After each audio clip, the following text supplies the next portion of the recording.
All right, so I'm sitting there with this random guy's foot in my hand. I'm sitting in a cold classroom, and I realize at this moment, if I can just treat this foot in the most precious way, then the test will be over, and I'll get through this, and I will finally win. All right, so here's some context. At this stage in this story, I'm 17 years old, and I'm competing in my regional HOSA competition, Health Occupation Students of America. And I'm holding this foot because I chose to compete in the sports medicine category. And there's a couple reasons for that, even because look, one, it's sports, right?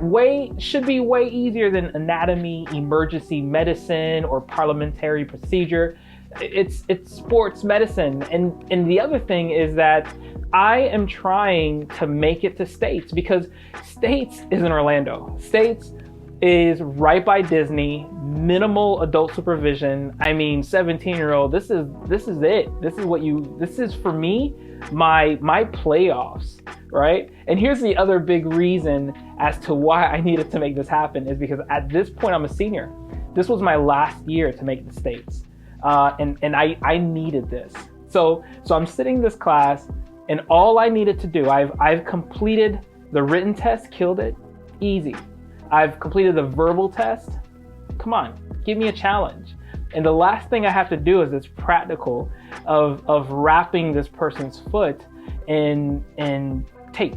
And once I did that, it'd be over, and I did it, and I knocked it out of the park, and I felt great. I feel like I have overcome, and I feel like I've gotten the golden ticket to get out of regional and to book my ticket to States coming up. And so I burst out of that room, just completely excited. The first person I see is Miss Kissel. Great news. She's actually one of our favorite teachers, one of the best teachers in the program. And so I go to her and I talk to her, and look, Miss Kissel, if you are watching this, I love you, but you're about to ruin my life.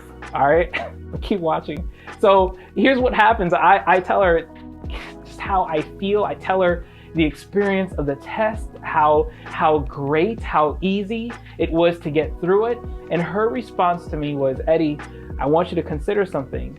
If it was easy for you, then chances are it was probably easy for other people as well. Hold up. Did she just call me dumb? Did she just refer to me as stupid, as low standard? And in that moment, it was quick, but it left, because Miss Kiss was amazing. She would never imply anything negative. But here's the problem. I had a hard time shaking this feeling, y'all, for the next 2 hours while all the other disciplines finished their tests. And it was time for us to announce the awards. I decided to take that entire time and walk around the campus and also just wait in front of the auditorium, because I couldn't outpace or outrun this feeling of not making it to States.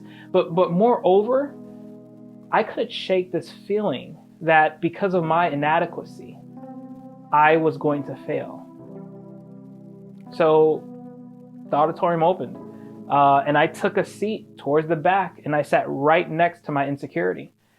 And I waited and waited till they got to sports medicine. They went through all the other disciplines, and finally they got to sports medicine. At this point, a couple of my friends won. Like, I'm feeling like this is going to be a great trip. They said it's time for sports medicine, and they announced third place, David Merritt. That's not me. And in that moment, all the feelings started to flood back in my mind. That stage was getting smaller. I was becoming even more insecure about my space up there. And then they named second place, Melissa Bennett.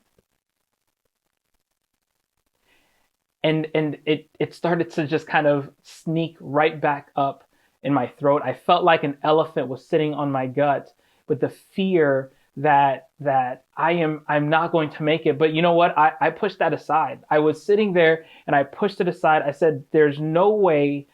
It was easy for me. And perhaps it was so easy for me. That first place position up there belongs to me.